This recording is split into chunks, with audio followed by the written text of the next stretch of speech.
नमस्कार विद्यार्थी मित्रांनो, स्मार्ट अभ्यास या YouTube चॅनलवर आपले मनापासून स्वागत आहे. आणि या व्हिडिओच्या माध्यमातून आज आपण संपूर्ण मे महिन्याच्या ज्या महत्त्वाच्या चालू घडामोडी असणार आहेत त्याचा डिटेलमध्ये अभ्यास करणार आहोत. तर या व्हिडिओच्या माध्यमातून आपण कोणकोणत्या गोष्टी कव्हर करणार आहोत, राज्य, राष्ट्रीय आणि आंतरराष्ट्रीय घडामोडी असतील, महत्त्वाचे पुरस्कार, महत्त्वाच्या क्रीडा घडामोडी, अंतरिक्ष विज्ञान तंत्रज्ञान संबंधित ज्या घडामोडी झालेल्या आहेत त्याचा अभ्यास या ठिकाणी आपण करणार आहोत. तसेच ज्या महत्त्वाच्या व्यक्ती आहेत, त्यांचे निधन झालेले आहेत, त्यांचा अभ्यास करायचा आहे. आणि शेवटी ज्या महत्त्वाच्या नियुक्त्या असतील याचा अभ्यास सुद्धा आपल्याला या व्हिडिओच्या माध्यमातून करणं गरजेचं असणार आहे किंवा आपण करणार आहोत. तर चला मग वेळ न घालवता आपण आजच्या या लेक्चरला सुरुवात करणार आहोत. तर पहिली आणि अत्यंत महत्त्वाची ही घडामोड असणार आहे आपल्या परीक्षेच्या दृष्टीने. तर प्रश्न असेल की नुकतेच भारतातील पहिले संपूर्ण साक्षर राज्य कोणते बनले आहे? ऑप्शन्स या ठिकाणी देण्यात आले आहेत. याचं योग्य उत्तर असेल ऑप्शन नंबर ए, मिझोरम हे भारतामधील पहिलं संपूर्ण साक्षर राज्य बनलेलं आहे. तर त्याविषयी काही अधिकची माहिती सुद्धा आपल्याला या ठिकाणी पाहायची आहे. तर मिझोरम भारतातलं पहिलं संपूर्ण साक्षर राज्य बनलेलं आहे.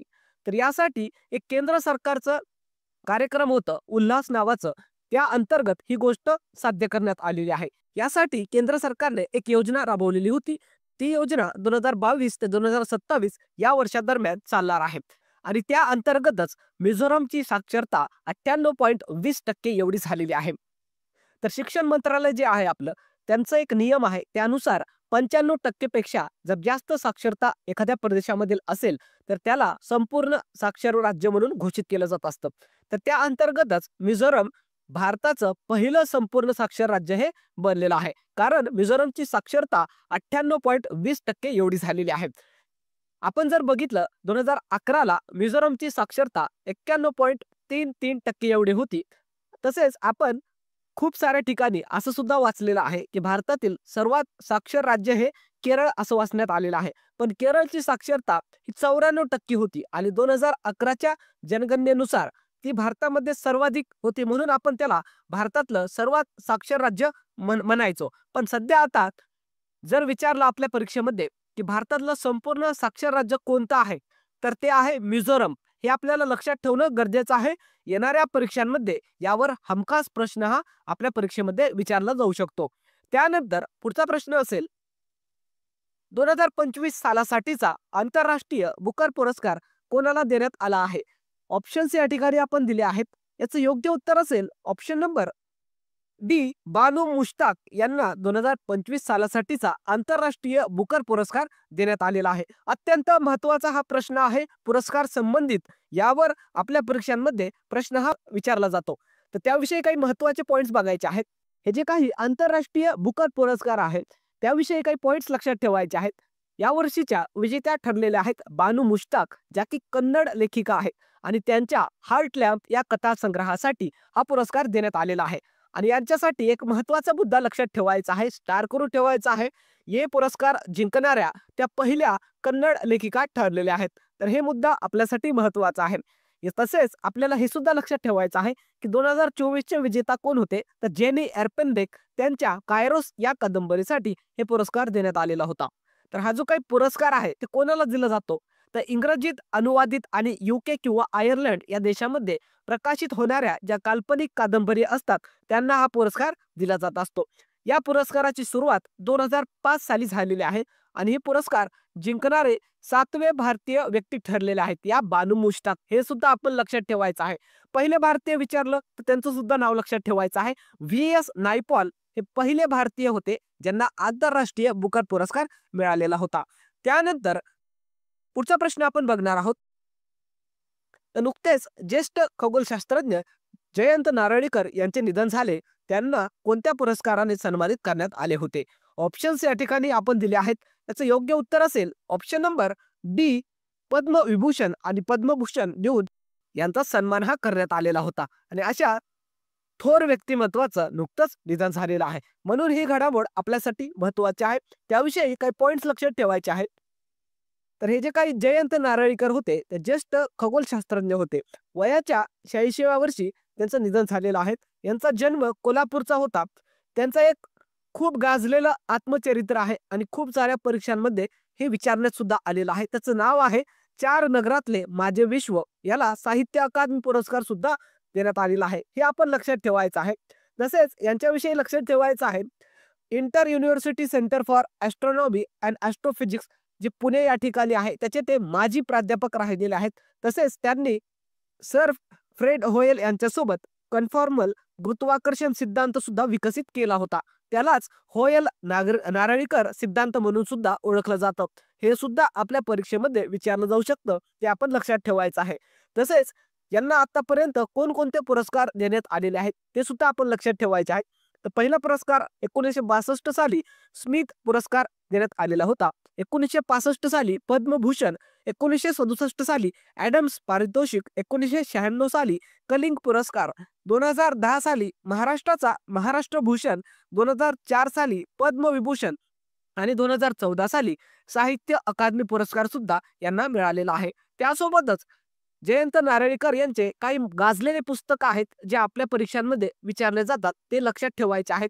यक्षांची देणगी, त्यानंतर आहे टाइम मशीनची किमया, वामन परत न आला, चार नगरातले माझे विश्व हा स्टार करून ठेवायचा आहे, कारण हे जे काही पुस्तक आहे याला साहित्य अकादमी पुरस्कार देण्यात आलेला आहे. त्यानंतर आहे विश्वाची रचना, त्यानंतर आहे उजव्या सोंडेचा गणपती आणि अंतराळातील भस्मासूर. हे काही महत्वाचे पुस्तक आहेत नारळीकर यांना देण्यात आलेले, ते आपण लक्षात ठेवणं गरजेचं आहे. यावर आपल्या परीक्षांमध्ये प्रश्न हे विचारले जातात. यानंतर पुढचा प्रश्न आपण बघणार आहोत. त्या अगोदर व्हिडिओ जर आवडला आणि तुम्हाला वाटत असेल की या व्हिडिओमधील माहिती आपल्यासाठी महत्त्वाची आहे, तर हा व्हिडिओ आपल्या विद्यार्थी मित्रांपर्यंत शेअर करा. चॅनलवर नवीन असाल तर चॅनलला अवश्य सबस्क्राईब करा. तसेच या व्हिडिओला लाईक सुद्धा करा आणि यामध्ये अजून काय सुधारणा हव्या असतील तर त्या कमेंटमध्ये सुद्धा आम्हाला कळवण्याचा प्रयत्न करा. चला मग पुढचा प्रश्न आपण पाहणार आहोत.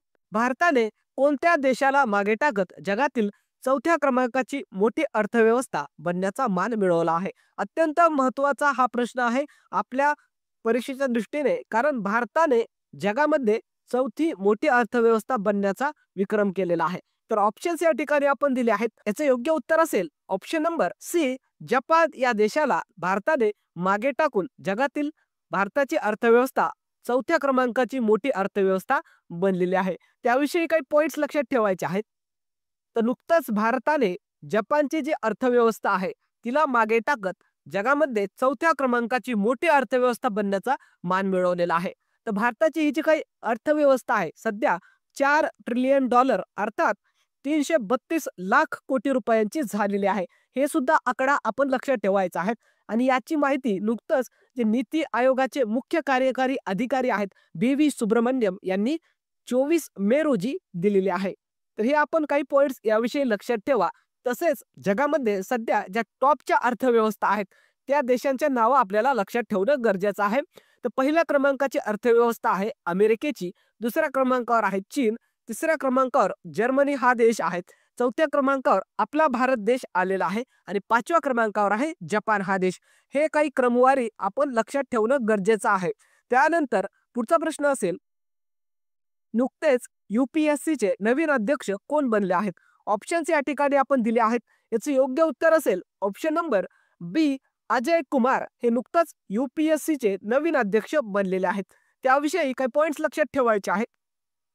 तर नवीन अध्यक्ष बनलेले आहेत अजय कुमार, यांचा क्रमांक लक्षात ठेवायचा आहे. हे UPSCचे 37व्या क्रमांकाचे अध्यक्ष बनलेले आहेत.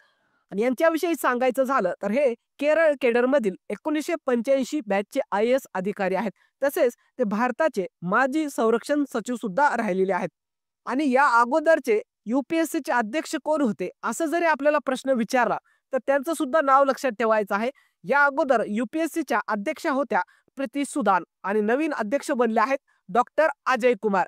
त्यानंतर UPSCचा मुद्दा आलेला आहे तर त्याविषयी लक्षात ठेवा. UPSC अर्थात युनियन पब्लिक सर्व्हिस कमिशन याची स्थापना झाली होती 1 ऑक्टोबर 1926 साली. यासाठी राज्यघटनेमध्ये कलम आहे 315 आणि नवीन अध्यक्ष बनले आहेत अजय कुमार.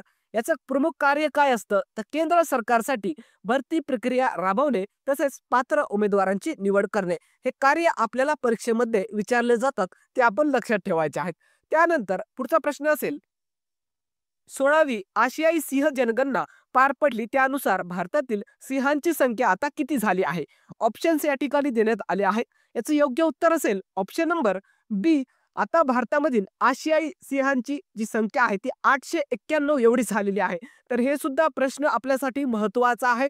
या जनगणनेवर आपल्या येणाऱ्या परीक्षांमध्ये प्रश्न हा विचारला जाऊ शकतो. त्याविषयी काही पॉइंट्स लक्षात ठेवायचे आहेत. तर नुकताच 16व्या क्रमांकाची आशियाई सिंह जनगणना पार पडलेली आहे. याची माहिती नुकताच गुजरातचे जे मुख्यमंत्री आहेत भूपेंद्र पटेल यांनी दिलेले आहे. तर यानुसार सिंहाची एकूण संख्या भारतामध्ये आता 891 एवढी सांगण्यात आलेली आहे. तर ही जी काही जनगणना झालेली आहे त्याचं क्षेत्रफळ होतं 35,000 चौरस किलोमीटर आणि हे गुजरातमधील सौराष्ट्र जो भाग आहे त्या ठिकाणी जनगणना झालेली आहे.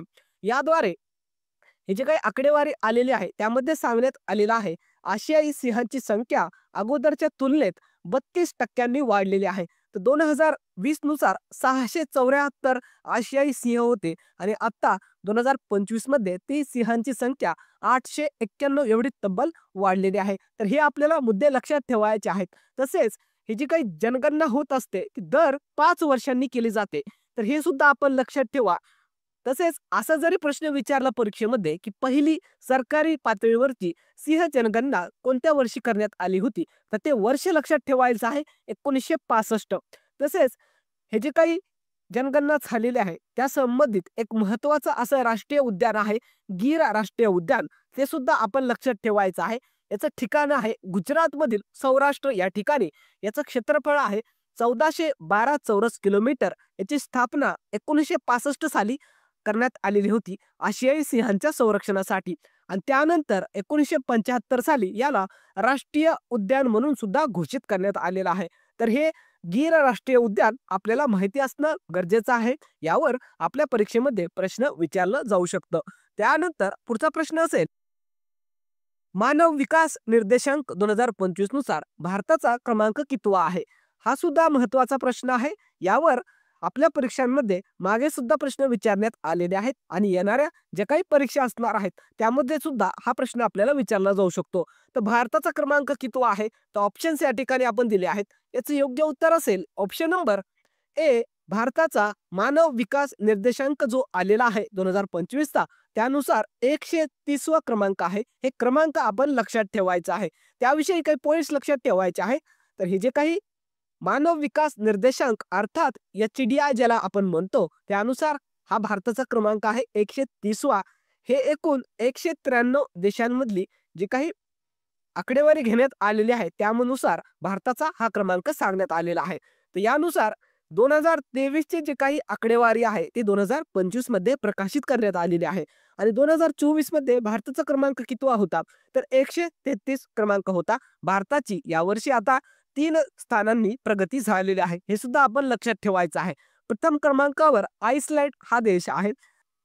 तसेच आपल्याला जे आपले शेजारील देश आहेत त्यांचा क्रमांक काय आहे हे सुद्धा परीक्षेमध्ये विचारलं जातं. ते लक्षात ठेवायचं आहे.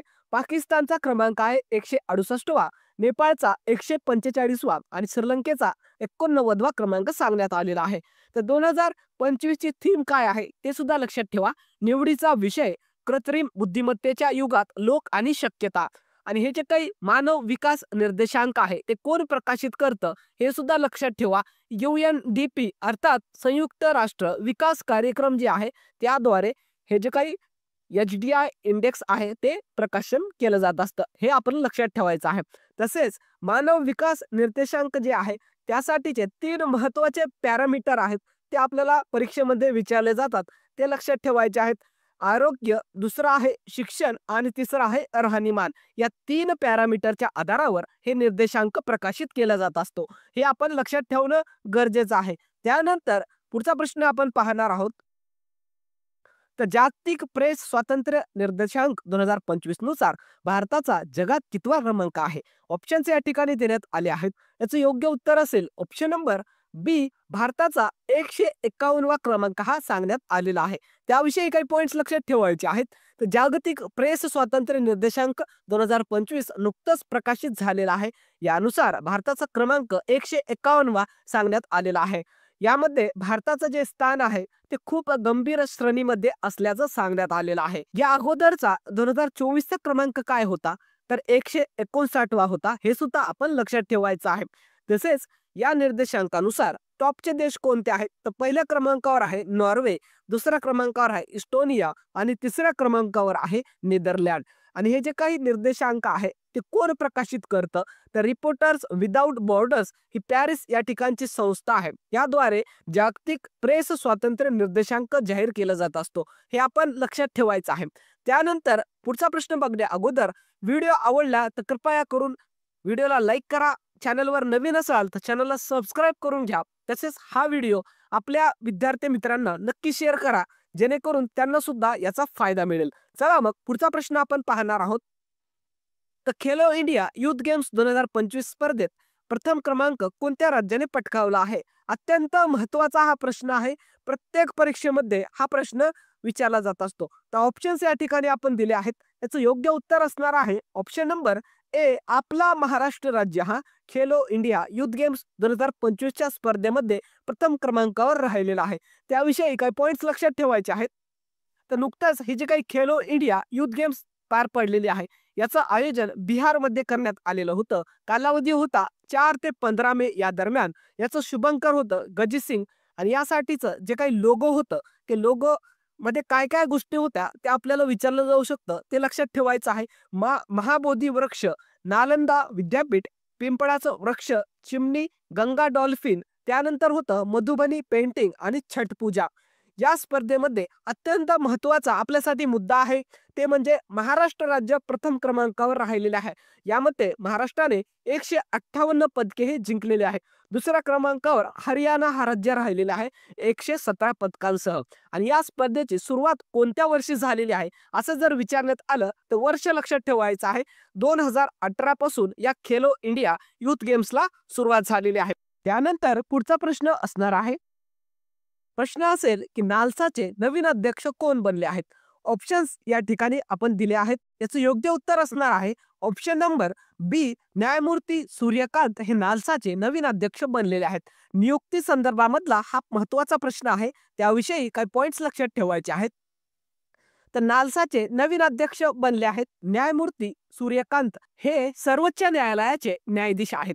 या अगोदर नालसाचे अध्यक्ष होते न्यायमूर्ती भूषण गवई, पण ते भारताचे सरन्यायाधीश बनल्यामुळे आता या पदावर नवीन अध्यक्ष म्हणून न्यायमूर्ती सूर्यकांत यांची नियुक्ती करण्यात आलेली आहे. हे आपण दोन्ही पॉइंट लक्षात ठेवायचे आहेत. तसेच नालसा काय आहे त्याविषयी लक्षात ठेवायचं आहे. नालसा अर्थात राष्ट्रीय विधी सेवा प्राधिकरण याची स्थापना झाली होती 1995 साली. यासाठीचा एक कायदा करण्यात आलेला होता विधी सेवा प्राधिकरण कायदा 1987.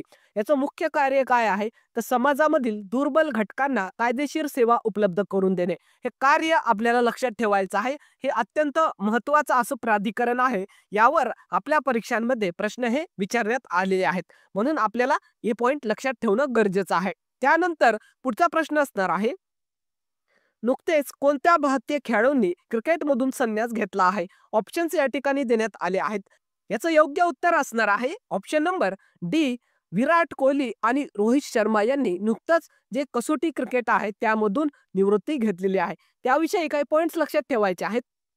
तर रोहित आणि जे विराट कोहली भारतीय क्रिकेटपटू आहेत त्यांनी कसोटी क्रिकेटमधून निवृत्तीची घोषणा केलेली आहे. तर विराट कोहली आणि रोहित शर्मा यांच्याविषयी जर आपण बघितलं तर हे दोघे पण भारतीय कसोटी क्रिकेटचे माजी कर्णधार राहिलेले आहेत. या दोघांच्या कारकिर्दीविषयी आपल्याला थोडेफार मुद्दे लक्षात ठेवणं गरजेचं आहे. तर विराट कोहली विषयी पहिल्यांदा आपण पाहणार आहोत. याने एकूण 123 कसोटी सामने खेळलेले आहेत. त्यामध्ये एकूण 9,230 धावा केलेल्या आहेत. शतक होते 30 आणि एकूण अर्धशतक केलेले आहेत 31. आणि रोहित शर्मा विषयी जर बघितलं तर एकूण कसोटी सामने याने खेळलेले आहेत 67. यामध्ये 4,301 धावा केल्या आहेत आणि एकूण शतक 12 या रोहित शर्माने केलेले आहेत. तर हे काही महत्वाचे मुद्दे यांच्याविषयी आपण लक्षात ठेवायचे आहेत. त्यानंतरचा प्रश्न असेल, आंतरराष्ट्रीय सौर आघाडीचा नवीन सदस्य कोणता देश बनला आहे? ऑप्शन्स या ठिकाणी देण्यात आले आहेत. याचं योग्य उत्तर असेल ऑप्शन नंबर ए. अंगोला हा आंतरराष्ट्रीय सौर आघाडीचा नवीन सदस्य देश बनलेला आहे. हा महत्त्वाचा प्रश्न आहे, त्याविषयी काही पॉइंट्स लक्षात ठेवायचे आहेत. तर आंतरराष्ट्रीय सौर आघाडी अर्थात इंटरनॅशनल सोलार अलायन्सचा नवीन सदस्य बनलेला आहे अंगोला हा देश. आणि हे जे काही देश अंगोला आहे तो ISAचा 123व्या क्रमांकाचा सदस्य देश बनलेला आहे. हा क्रमांक आपल्याला लक्षात ठेवायचा आहे. क्रमांक आपल्याला विचारला जाऊ शकतो. नुकतंच अंगोलाचे जे राष्ट्रपती आहेत त्यांनी दिल्लीमध्ये असताना 3 मे 2025 ला या करारावर स्वाक्षरी केलेली आहे. तर हे मुद्दा आपण लक्षात ठेवायचा आहे. तसेच हे जे काही आंतरराष्ट्रीय सौर आघाडी आहे त्याविषयी काही पॉइंट्स लक्षात ठेवा. याची स्थापना 30 नोव्हेंबर 2015 साली भारत व फ्रान्सच्या प्रयत्नाने झालेली आहे. यासाठी आपल्या भारताचे पंतप्रधान नरेंद्र मोदी यांनी कल्पना मांडलेली होती. याचं मुख्यालय हरियाणा राज्यातील गुरुग्राम या ठिकाणी आहे आणि सदस्य देश झालेले आहेत 123. ही जी काही आंतरराष्ट्रीय सौर आघाडी आहे ती ऊर्जा संपन्न जे राष्ट्र आहेत त्यांची आंतर सरकारी संघटना आहे. हे मुद्दे आपल्यासाठी महत्त्वाचे आहेत, तेवढे आपण लक्षात ठेवायचे आहेत. त्यानंतर पुढचा प्रश्न असेल सॅफ अंडर-19 चा विजेता कोणता देश बनला आहे? ऑप्शन्स या ठिकाणी देण्यात आले आहेत.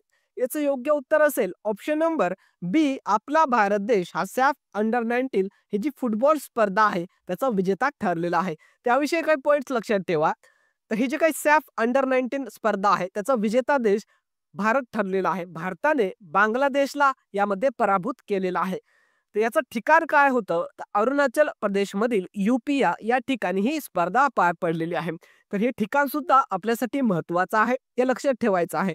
ही जी सॅप आहे ती एक दक्षिण आशियाई फुटबॉल महासंघ आहे आणि ही दक्षिण आशियाई फुटबॉल जे खेळणारे देश आहेत त्यांची संघटना आहे. याची स्थापना 1997 साली करण्यात आलेली होती. यामध्ये सदस्य देश आहेत बांगलादेश, भारत, भूतान, मालदीव, नेपाळ, पाकिस्तान आणि श्रीलंका. हे सदस्य देश फक्त आपल्याला थोडेसे लक्षात ठेवायचे आहेत.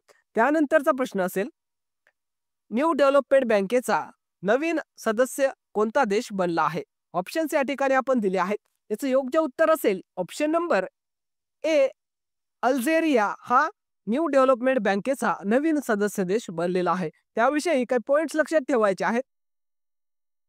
तर न्यू डेव्हलपमेंट बँक याचा नवीन सदस्य अल्जेरिया हा देश बनलेला आहे आणि याचा क्रमांक लक्षात ठेवायचा आहे. हा 9व्या क्रमांकाचा सदस्य देश असणार आहे. या बँकेलाच ब्रिक्स डेव्हलपमेंट बँक म्हणून सुद्धा ओळखले जाते, कारण ब्रिक्स जे संघटना आहे किंवा जे ब्रिक्स मध्ये देश आहेत त्यांनीच याला स्थापन केलेलं आहे. त्यासोबतच आपल्याला न्यू डेव्हलपमेंट बँक विषयी काही पॉइंट लक्षात ठेवायचे आहे. याची स्थापना झाली होती 2014 साली आणि याची अंमलबजावणी 2015 सालापासून करण्यात आलेली आहे. याचं मुख्यालय चीन देशातील शांघाय या ठिकाणी आहे आणि यामध्ये एकूण आता 9 सदस्य देश हे झालेले आहेत. प्रमुख कार्य काय आहे या न्यू डेव्हलपमेंट बँकेचं ते सुद्धा आपण लक्षात ठेवायचं आहे. तर ब्रिक्स देशांमधील ज्या पायाभूत सुविधा आणि शाश्वत विकास आहे त्या प्रकल्पांसाठी निधी उभारण्याचं काम हे या न्यू डेव्हलपमेंट बँकेद्वारे केलं जात असतं. त्यानंतर आपल्याला पुढचा प्रश्न बघायचा आहे इस्रो कडून कोणते वर्ष गगनयान वर्ष म्हणून घोषित करण्यात आले आहे? ऑप्शन्स या ठिकाणी देण्यात आले आहेत. याचे योग्य उत्तर असेल ऑप्शन नंबर बी. 2025 हे वर्ष इस्रो कडून गगनयान वर्ष म्हणून घोषित करण्यात आलेला आहे. हा महत्त्वाचा प्रश्न आहे, त्याविषयी काही पॉइंट्स लक्षात ठेवायचे आहेत. तर गगनयान वर्ष इस्रोने नुकतंच 2025 या वर्षाला घोषित केलेलं आहे. याची माहिती इस्रोचे जे अध्यक्ष आहेत व्ही नारायणन यांनी नुकतंच दिलेली आहे. गगनयान हे भारताचं पहिलं मानव अंतरिक्ष मोहीम असणार आहे. त्या संदर्भामधलं हे महत्त्वपूर्ण असं पाऊल मानलं जात आहे. तर हे आपल्याला गगनयान वर्ष आणि हे गगनयान काय आहे ते सुद्धा लक्षात ठेवायचं आहे. तर भारताची पहिली मानव अंतराळ मोहीम असणार आहे ही गगनयान मोहीम. याद्वारे 3 भारतीय अंतराळवीरांना अंतराळामध्ये पाठवलं जाणार आहे. कालावधी असणार आहे 3 दिवस. या मोहिमेवर 9,023 कोटी रुपये खर्च हा होणार आहे. याचं प्रक्षेपण 2027 या वर्षामध्ये करण्याचं सांगण्यात आलेलं आहे. हे आपल्याला मुद्दे याविषयी लक्षात ठेवायचे आहेत. त्यानंतर पुढचा प्रश्न बघण्या अगोदर व्हिडिओ आवडला तर व्हिडिओला लाईक करायचा आहे. चॅनलवर नवीन असाल तर चॅनलला सबस्क्राईब करून घ्यायचं आहे. तसेच हा व्हिडिओ आपल्या विद्यार्थी मित्रांपर्यंत नक्की शेअर करा, त्यांना सुद्धा याचा फायदा होणार आहे. त्यानंतरचा प्रश्न असेल की नुकतेच भारताने स्वदेशी प्रगत हवामान पूर्व अनुमान प्रणाली विकसित केली, त्याचे नाव काय आहे? ऑप्शन्स या ठिकाणी देण्यात आले आहेत. याचे योग्य उत्तर असेल option number A, Bharat forecasting system असं त्याचं नाव आहे. ही हवामानाविषयी पूर्व अनुमान देणारी एक प्रणाली आहे, जे भारताने विकसित केलेली आहे. त्याविषयी काही पॉइंट्स लक्षात ठेवायचे आहेत. तर BFS अर्थात भारत फोरकास्टिंग सिस्टम असं तिचं नाव आहे आणि ही भारताची स्वदेशी प्रगत हवामान प्रणाली असणार आहे. हा महत्वाचा प्रश्न आहे, स्टार करून ठेवायचा आहे. याची निर्मिती भारतीय उष्णकटिबंधीय मौसम विज्ञान संस्था जी पुण्यामध्ये आहे त्याने विकसित केलेली आहे किंवा निर्मितीही केलेली आहे. याद्वारे अतिवृष्टी, चक्रीवादळ येण्यापूर्वीच अचूक पूर्व अनुमान लावणे हे शक्य होणार आहे. आणि ही जी भारत फोरकास्टिंग सिस्टम आहे त्याला जे आर्क नावाचं सुपर कॉम्प्युटर आहे त्याद्वारे संचालित केलं जाणार आहे. हे सुद्धा आपण लक्षात ठेवायचं आहे. याचा उपयोग कृषी, जल व आपत्ती व्यवस्थापन तसेच सार्वजनिक आरोग्य आणि शहरी नियोजनामध्ये याचा उपयोग केला जाणार आहे. तर उपयोग सुद्धा आपल्याला लक्षात ठेवायचा आहे आणि ही कशा संबंधित प्रणाली आहे किंवा सिस्टम आहे हे आपल्याला लक्षात ठेवणं गरजेचं आहे. येणाऱ्या परीक्षांमध्ये यावर सुद्धा प्रश्न हा विचारला जाऊ शकतो. त्यानंतरचा प्रश्न असणार आहे आणि प्रश्न असेल, आशियाई ॲथलेटिक्स स्पर्धा 2025 मध्ये भारताने एकूण किती पदके जिंकली आहेत? ऑप्शन्स या ठिकाणी देण्यात आले आहेत. याचे योग्य उत्तर असेल ऑप्शन नंबर ए, एकूण भारताने या स्पर्धेमध्ये 20 पदक हे जिंकलेले आहेत. त्याविषयी काही पॉइंट्स लक्षात ठेवायचे आहेत.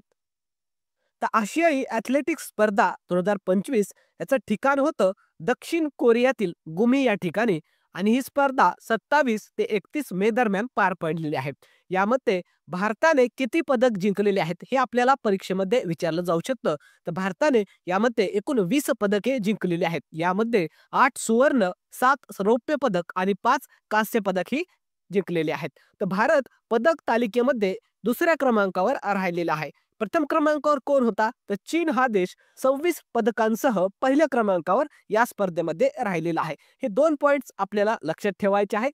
तसेच आपल्या महाराष्ट्रातील एक खेळाडू आहे अविनाश साबळे, त्याने पुरुषांच्या 3000 मीटर स्टीपलचेस खेळ प्रकारामध्ये भारताला यामध्ये सुवर्ण पदक हा जिंकून दिलेला आहे. तर या खेळाडूचं नाव आपल्यासाठी महत्वाचं आहे. अविनाश साबळेवर आपल्या परीक्षेमध्ये प्रश्न हा विचारला जाऊ शकतो. तसेच तब्बल 36 वर्षानंतर स्टीपल चेस मध्ये भारताला सुवर्ण पदक हे अविनाश साबळेनं जिंकून दिलेलं आहे. तर हे सुद्धा महत्वाचा पॉइंट आपल्या परीक्षेच्या दृष्टीने होऊन जातो. तर हे आपल्याला लक्षात ठेवायचं आहे. त्यानंतर पुढचा प्रश्न असेल, नुकतेच राजमाता अहिल्यादेवी होळकर यांची कितवी जयंती साजरी करण्यात आली? ऑप्शन्स या ठिकाणी देण्यात आले आहेत. याचं योग्य उत्तर असेल ऑप्शन नंबर ए, 300व्या क्रमांकाची राजमाता अहिल्यादेवी होळकर यांची जयंती नुकतंच साजरी करण्यात आलेली आहे.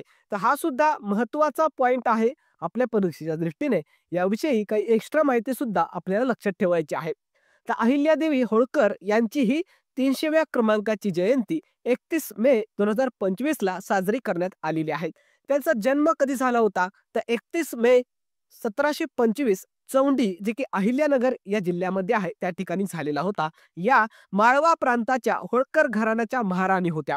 त्यांना कुशल आणि न्यायप्रिय शासक म्हणून सुद्धा ओळखलं जातं. त्यांनी अनेक मंदिरं असतील, धर्मशाळा असतील, तसेच त्यांचा जीर्णोद्धार सुद्धा केलेला आहे. त्यामध्ये उदाहरण आपण जर बघितले तर काशी विश्वनाथ मंदिर असेल, सोमनाथ मंदिर असेल, तसेच जेजुरी जे पुण्याच्या ठिकाणी आहे त्यातलं जे मंदिर आहे खंडोबाचं, त्याचं सुद्धा त्यांनी जीर्णोद्धार केलेला आहे.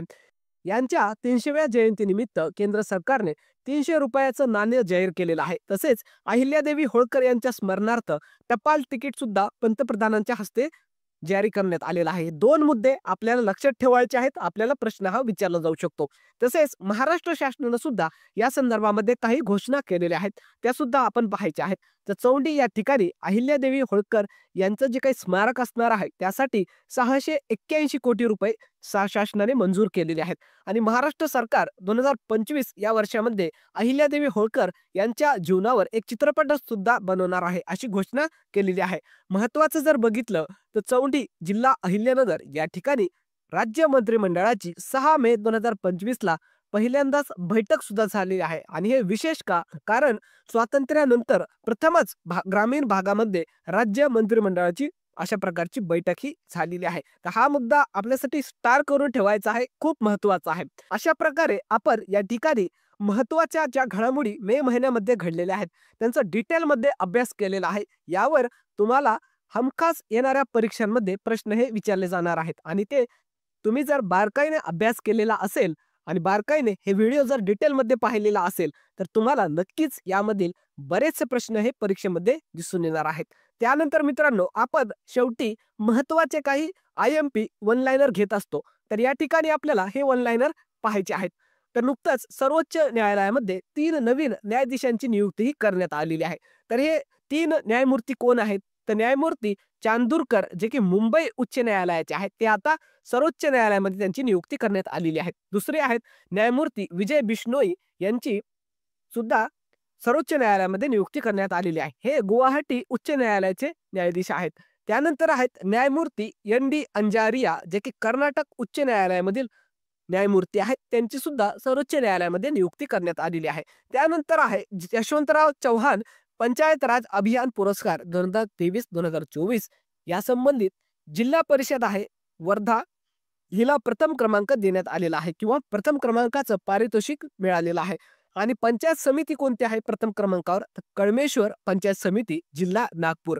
त्यानंतर आहे इटालियन ओपन 2025 ची जी स्पर्धा आहे त्याचा पुरुष एकेरीचा विजेता ठरलेला आहे स्पेनचा कार्लोस अल्कराज आणि महिला एकेरीची विजेता ठरलेली आहे जॅस्मिन पावलिनी, जी की इटली या देशाची आहे. त्यानंतरच्या काही अजून महत्त्वाच्या घडामोडी असतील, जसं दिव्या शर्मा या नौदलाच्या पहिल्या महिला वैमानिक प्रशिक्षक बनलेल्या आहेत. हा प्रश्न आपल्याला विचारला जाऊ शकतो. त्यानंतर आहेत कमला बिस्सोर, ज्या की त्रिनिदाद आणि टोबॅगो या देशाच्या प्रधानमंत्री बनलेल्या आहेत. आणि महत्त्वाच्या का? कारण या भारतीय वंशाच्या महिला आहेत आणि त्या अशा प्रकारच्या एखाद्या दुसऱ्या देशाच्या पंतप्रधान बनलेले आहेत. त्यानंतर आहेत अँथोनी अल्बानीज, हे ऑस्ट्रेलियाचे सलग दुसऱ्यांदा पंतप्रधान बनलेले आहेत. त्यानंतर आहे रवींद्र जडेजा, याने कसोटीमध्ये सलग 150 दिवस ऑलराऊंडर क्रमवारीमध्ये प्रथम क्रमांक पटकावलेला आहे किंवा प्रथम क्रमांकावर हा राहिलेला आहे आणि असा प्रथम क्रमांकावर राहणारा हा पहिलाच खेळाडू ठरलेला आहे. त्यानंतर आहे जो रूट, हा इंग्लंडचा क्रिकेटपटू आहे. त्याने सर्वात वेगवान 13,000 कसोटी धावा या बनवलेल्या आहेत आणि त्याने एकूण 153 सामन्यांमध्ये हे विक्रम केलेला आहे. त्यानंतर आहे आपला स्टार खेळाडू रोहित शर्मा, याने IPL मध्ये 300 षटकार मारून तो पहिला भारतीय क्रिकेटपटू अशा प्रकारचा ठरलेला आहे. तसेच IPL मधील हा दुसरा खेळाडू ठरलेला आहे. पहिला कोणता आहे? तर क्रिस गेल, जो वेस्ट इंडिजचा खेळाडू होता, त्याने 357 षटकार लगावलेला आहेत. तर हा दुसरा खेळाडू रोहित शर्मा आणि पहिला खेळाडू क्रिस गेल आपल्याला लक्षात ठेवायचा आहे. त्यानंतर आहे किंग कोहली, IPL मध्ये 9,000 धावांचा टप्पा याने पार केलेला आहे आणि IPL मध्ये सर्वाधिक धावा करणारा हा खेळाडू सुद्धा बनलेला आहे. त्यानंतरच्या काही घडामोडी असतील, जसं परदेशी गुंतवणुकीमध्ये महाराष्ट्र राज्याने देशात प्रथम क्रमांक पटकावलेला आहे. महाराष्ट्रामध्ये 2024-2025 मध्ये 1,64,875 कोटींची परकीय गुंतवणूक आलेली आहे. त्यानंतर आहे NDAच्या इतिहासामधील पहिली महिला कॅडेटची तुकडी NDA मधून प्रशिक्षण अर्थात ट्रेनिंग पूर्ण करून बाहेर पडलेली आहे. हा स्टार करून मुद्दा ठेवायचा आहे. आणि यामध्येच जे श्रुती दक्ष नावाची जी महिला NDA मधून आलेली आहे प्रशिक्षक घेऊन, ती NDAतील पहिली महिला सिल्वर मेडलिस्ट सुद्धा ठरलेली आहे. त्यानंतर आहे शुभमन गिल, हा भारताच्या नवीन कसोटी क्रिकेट संघाचा कर्णधार बनलेला आहे. त्यानंतर आहे LR श्रीहरी, याने 86व्या भारतीय बुद्धिबळ ग्रँड मास्टर जी स्पर्धा पार पडलेली आहे त्याचं विजेतेपद पटकावलेलं आहे. त्यानंतर आहेत माजी भारतीय क्रिकेटर अनिल कुंबळे, हे कर्नाटकचे वन राजदूत म्हणून त्यांची नियुक्ती करण्यात आलेली आहे आणि यासाठी ते कोणतेही मानधन न घेता काम करणार आहेत. त्यानंतर आहे 46वे जे आसियान शिखर संमेलन आहे ते मलेशियामधील क्वालालंपूर या ठिकाणी पार पडलेलं आहे. त्यानंतरची घडामोड आहे पॅरा ॲथलीट महेंद्र गुजरने नॉट फिल वर्ल्ड प्रिक्स मध्ये भालाफेकीमध्ये विश्वविक्रम केलेला आहे. तर किती भाला फेकलेला आहे? 61.17 मीटरचा हा भाला त्याने फेकून विश्वविक्रम केलेला आहे. हे नाव आपण लक्षात ठेवायचं आहे. त्यानंतर पॉप लिओ ख्रिस्ती धर्माचे 14वे सर्वोच्च धर्मगुरू बनलेले आहेत. त्यानंतर आहे छगन भुजबळ, हे महाराष्ट्राचे अन्न व नागरी पुरवठा मंत्री म्हणून त्यांनी शपथ घेतलेली आहे. KC वेणुगोपाल हे लोकलेखा समितीचे नवीन अध्यक्ष बनले आहेत. दिल्ली विधानसभा संपूर्णतः सौर ऊर्जेवर चालणारी देशामधील पहिली विधानसभा बनणार आहे. त्यानंतर आहे LIC अर्थात भारतीय जीवन विमा महामंडळ. त्याने एका दिवसामध्ये सर्वाधिक जीवन विमा पॉलिसी विकण्याचा विक्रम हा केलेला आहे. 20 जानेवारी 2025ला तब्बल 5,88,107 पॉलिसी या LICने विकलेले आहेत आणि याचा रेकॉर्ड गिनीज वर्ल्ड रेकॉर्डमध्ये झालेला आहे. हा महत्त्वाचा मुद्दा आपल्याला लक्षात ठेवायचा आहे. त्यानंतर नर्मदेश्वर तिवारी हे भारतीय वायुसेनेचे उपप्रमुख बनलेले आहेत. कोकण रेल्वे भारतीय रेल्वेमध्ये विलीन करण्याला महाराष्ट्र शासनाने मान्यता दिलेली आहे. अगोदर आपण जर बघितलं भारतीय रेल्वे वेगळं काम करत होती आणि कोकण रेल्वे ही वेगळी होती. आता कोकण रेल्वेला सुद्धा भारतीय रेल्वेमध्येच विलीन करण्यात आलेला आहे किंवा येणार आहे. हे मुद्दा आपल्यासाठी महत्त्वाचा आहे, हे आपल्याला लक्षात ठेवायचं आहे. त्यानंतर भूतान हा पर्यटन क्रिप्टो पेमेंट प्रणाली सुरू करणारा जगातला पहिला देश बनलेला आहे. त्यानंतरची घडामोड आहे जगातील पहिली मानव मूत्राशय प्रत्यारोपण शस्त्रक्रिया अमेरिकेमध्ये यशस्वी झालेली आहे. त्यानंतर आहे वर्ल्ड हायड्रोजन समिट 2025 चे आयोजन नेदरलँड देशातील रोटरडॅम या ठिकाणी पार पडलेलं आहे किंवा करण्यात आलेलं होतं. IIT बॉम्बेने पहिले आंतरराष्ट्रीय कॅम्पस जपान या देशामध्ये सुरू करण्याची घोषणा केलेली आहे. सिंधुदुर्ग जिल्ह्यातील राजकोट येथे शिवाजी महाराज यांच्या पुतळ्याचं पूजन हे मुख्यमंत्री देवेंद्र फडणवीस यांच्या हस्ते करण्यात आलेलं आहे. या संबंधित एक महत्त्वाचा मुद्दा आपल्याला लक्षात ठेवायचा आहे. या पुतळ्याची चबुतरा आणि तलवारीसह उंची आहे 83 फूट एवढी. त्यानंतरची घडामोड आहे 1 मेला आंतरराष्ट्रीय कामगार दिन अर्थात महाराष्ट्र दिन म्हणून साजरा केला जातो. 22 मेला आंतरराष्ट्रीय जैवविविधता दिन म्हणून साजरा केला जातो. शेर्पा कामिरिटा तब्बल 31 वेळा माउंट एव्हरेस्ट शिखर चढण्याचा त्यांनी विश्वविक्रम केलेला आहे. गीता समोटा ही माउंट एव्हरेस्ट चढणाऱ्या पहिल्या महिला CISF अधिकारी बनलेल्या आहेत. त्यानंतर अजून एक महिला आहे छोजिन एव्हरेस्ट सर करणाऱ्या त्या पहिल्या दृष्टिहीन भारतीय महिला ठरलेल्या आहेत. त्यानंतर रवींद्र जडेजा हा कसोटीमध्ये हा डबल पॉईंट झालेला आहे मित्रांनो, हे आपण आत्ताच घेतलेलं आहे. त्यानंतर आहे खेलो इंडिया बीच गेम्स 2025 यामध्ये महाराष्ट्र हा उपविजेता ठरलेला आहे. आणि या काही महत्त्वाच्या घडामोडी होत्या ज्या आपण या व्हिडिओच्या माध्यमातून पाहिलेल्या आहेत. आणि हा जो काही व्हिडिओ आहे किंवा लेक्चर आहे ते तुम्हाला जर आवडला असेल, तुम्हाला वाटत असेल की तुमच्या परीक्षेच्या दृष्टीने हे महत्त्वपूर्ण व्हिडिओ आहे, लेक्चर आहे, तर कृपया चॅनलला सबस्क्राईब करा, व्हिडिओला लाईक करा आणि हा व्हिडिओ आपल्या विद्यार्थी मित्रांपर्यंत नक्की पोहोचवा, जेणेकरून याचा फायदा आपल्या मित्रांना सुद्धा होईल. अशा प्रकारचे व्हिडिओ बनवायला मित्रांनो खूप सारी मेहनत लागत असते, म्हणून कृपया करून तुमची जबाबदारी असं समजून आपल्या चॅनलला जास्तीत जास्त गरजू लोकांपर्यंत पोहोचवण्याचा तुम्ही प्रयत्न करा. तुम्ही जेवढं जास्त प्रतिसाद आपल्या व्हिडिओ लेक्चरला द्याल तेवढं जास्त मोफत व्हिडिओ लेक्चर, मोफत नोट्स आपल्याला याद्वारे दिले जाणार आहेत. चला मग थांबूया या ठिकाणी. व्हिडिओ आवडला तर लाईक करायचा आहे, चॅनलवर नवीन असाल चॅनलला सबस्क्राईब करून घ्यायचं आहे. तसेच या लेक्चरच्या मोफत नोट्ससाठी आपलं जे टेलिग्राम चॅनल आहे स्मार्ट अभ्यास 555 त्याला जॉईन करून घ्या. त्या ठिकाणी आपण याच्या मोफत नोट्स टाकलेले आहेत. तसेच आपलं जे इंस्टाग्राम आहे स्मार्ट अभ्यास त्या ठिकाणी सुद्धा आपण अभ्यासाशी संबंधित महत्त्वाच्या घडामोडी पोस्ट टाकत असतो, त्याला जॉईन करून घ्या. तसेच व्हॉट्सअप चॅनल सुद्धा आहे स्मार्ट अभ्यास या नावाने, त्याला सुद्धा जॉईन करून घ्यायचं आहे. थांबूया मग, पुन्हा भेटूया एका नवीन व्हिडिओसह. तोपर्यंत जय हिंद, जय महाराष्ट्र, धन्यवाद.